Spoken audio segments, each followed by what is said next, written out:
Welcome back to my YouTube channel, and it's me again, Skie. And for today's video, ay ipapakita ko po sa inyo kung paano ko ini-edit at sinisave yung thumbnail sa YouTube channels ko.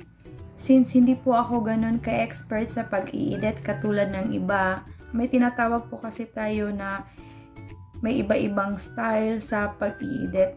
Kumbaga, yung ipapakita ko po sa inyo is yung way ko, yung kung paano ako nag-i-edit ng sariling thumbnails ko.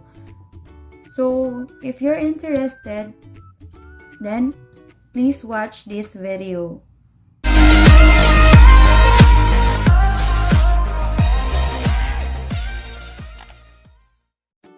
So, sa hindi pa nakapag-install ng Picsart, ito po yung gagamitin natin sa pag-i-edit ng thumbnails natin. So, punta po muna tayo sa Play Store.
Person yung pinili natin kasi gusto po natin makrop po lahat.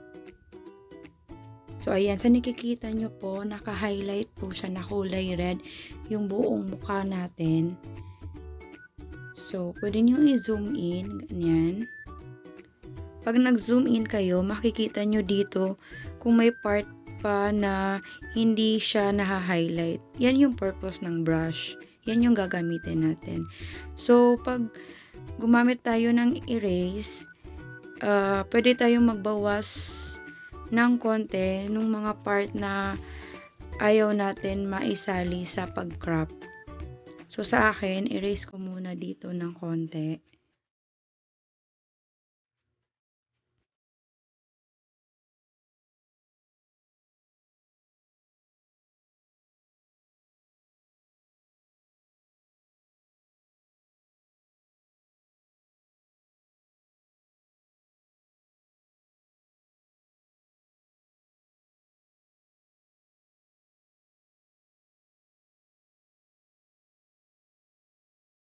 So, ayan. Okay na siya. Zoom out natin. So, pagka okay na siya, click nyo tong arrow sa taas. Ayan. So, ito yung magiging kalalabasan niya na wala na siyang background. Tapos, click natin yung save. So, automatic na save na siya to my stickers. So, click natin yung back sign, discard. So, dito, mamimili na naman po tayo kung ano yung iba-background natin sa picture kanina. So, dito, pwede kayong mamili kung alin dito yung gusto nyong gawing background ng thumbnail ninyo. So, sa akin, since gusto ko ng simple lang, gusto ko yung plain na kulay.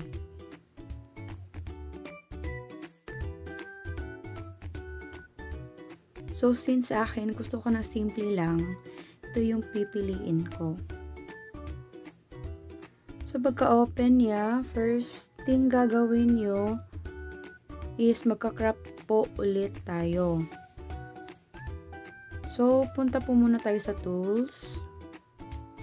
Then, crop. And then, hanapin nyo po dito sa baba yung may nakalagay na YouTube. Kasi, yan po yung default size ng thumbnails. So, hindi na po kayo mag-a-adjust. So, click nyo lang check. Ayan. So, nakikita nyo, nag-crop na po siya. So, next thing is, mag-a-add na po tayo ng photo.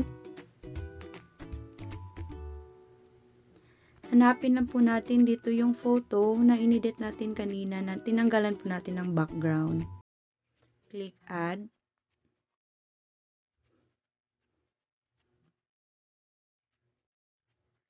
So, pwede nyo po siyang i-adjust kung gaano kalaki at kaliit yung gusto nyo po. So, pwede nyo po siyang ilagay sa may gilid. Pwede din sa center. So, kayo na po yung mamimili doon kung ano po yung gusto ninyo. Kung saan nyo po siya gustong ilagay. So, kung gusto nyo may highlight siya sa likod, punta po muna kayo dito sa may border. Ayan. So, nakikita nyo may white po siya yung sa likod ng photo. Pwede nyo i-adjust yung thickness niya. Pwedeng wala, pwedeng ganyan, kanipis. So, bahala na po kayo kung ano po yung gusto ninyo. Pwede din po kayong mag-adjust or mag-change ng kulay kung ano yung kulay na gusto po ninyo.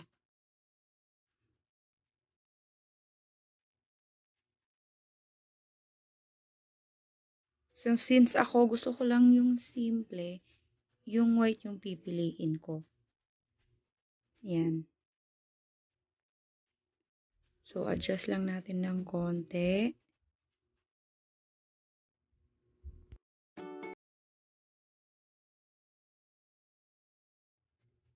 So, after po nito, punta na tayo sa text. Ayan. So, dito po natin isusulat kung ano yung magiging title ng thumbnail natin. So, sa akin, since wala pang thumbnail yung intro ko, ito yung gagamitin ko. So, pwede natin i-adjust kung gaano siya kalaki. Then, dito po sa font, pwede nyo din siyang i-change kung ano yung font na gusto nyong gamitin. So, marami po tayong pagpipilian dito.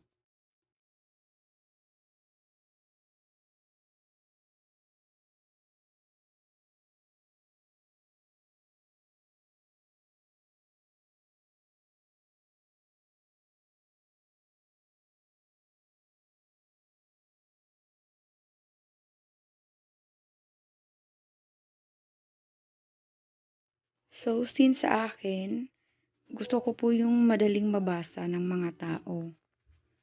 So, ito po yung pipiliin ko. So, pwede niyo din siyang palitan ng kulay sa gusto nyo.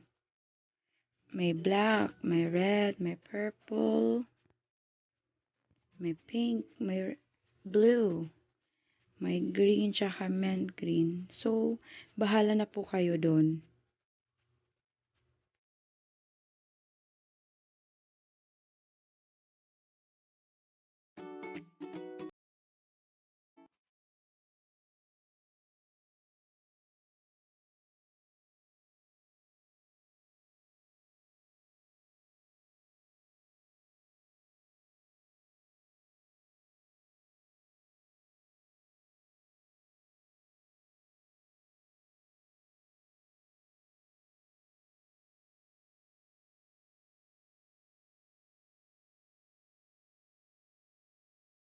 So, since sa akin, gusto ko lang yung simple na kulay.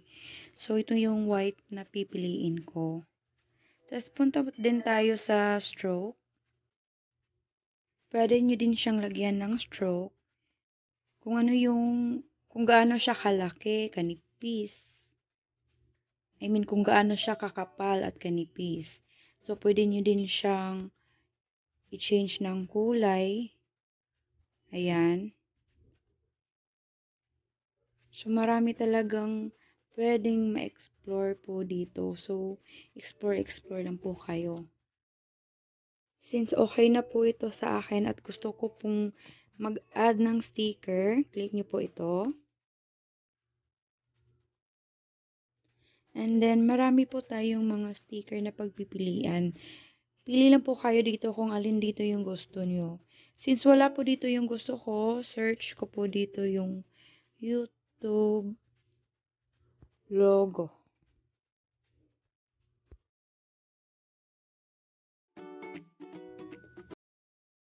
Po yun, kung ano po yung sticker na gusto nyo pong i-add.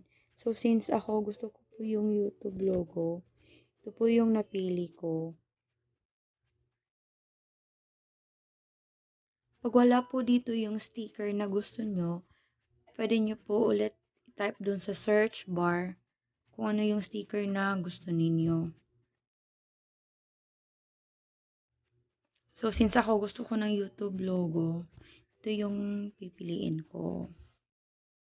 So, pwede nyo siyang i-adjust. Pwede nyo din lakihan or gaano kaliit yung gusto nyo na sticker.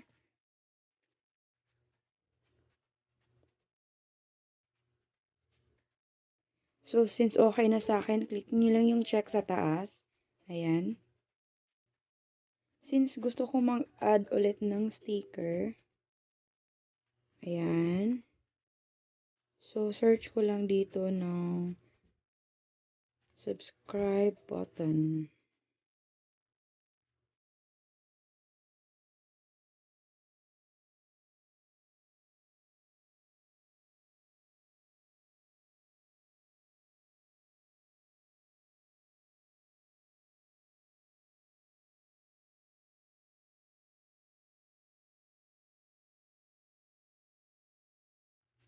Since gumagawa po tayo ng thumbnail dun sa magiging intro ko po, nag-a-add po ako ng YouTube at subscribe logo.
Save to your photo gallery na siya. So, ito na po yung gagamitin natin sa ating magiging thumbnail. Discard lang natin. So, since tapos na po tayong gumawa ng thumbnail natin, ay i-upload naman po natin ito. So, ngayon, i-upload na po natin siya. So, punta kayo sa Chrome. Tapos, type nyo po dito yung youtube.com. Tapos, click nyo lang po itong tatlong dots sa may right side. Tapos, hanapin nyo po yung desktop site, then check. Then, punta po kayo dun sa may profile nyo, and then, select channel.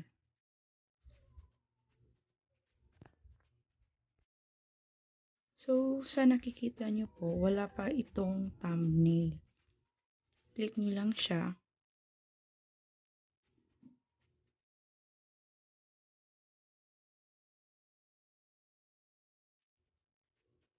And then, click nyo po itong edit video.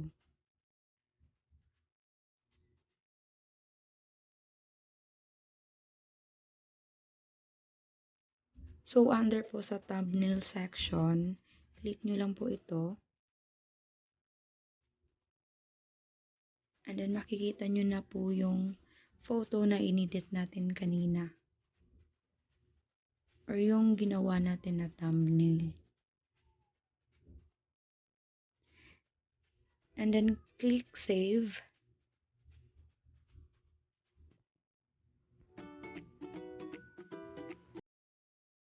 Tapos na siyang ma-save. Try naman natin na i-open yung YouTube channel natin. Titingnan natin doon kung successfully save na ba yung ginawa natin or in-upload natin na thumbnail.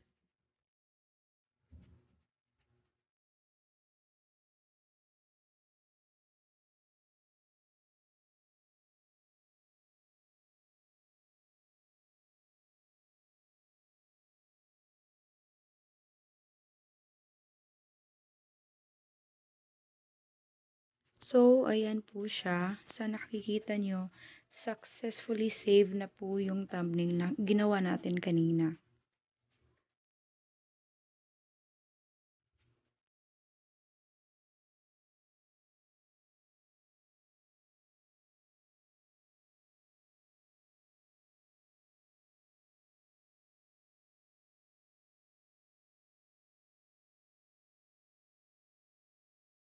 So, ayan po siya. May thumbnail na. So, hopefully, nakatulong po ako sa inyo for today. So, that's it for today. Kung bago ka pa lang sa channel ko, don't forget to like, subscribe, and also click the notification bell para updated ka for more videos.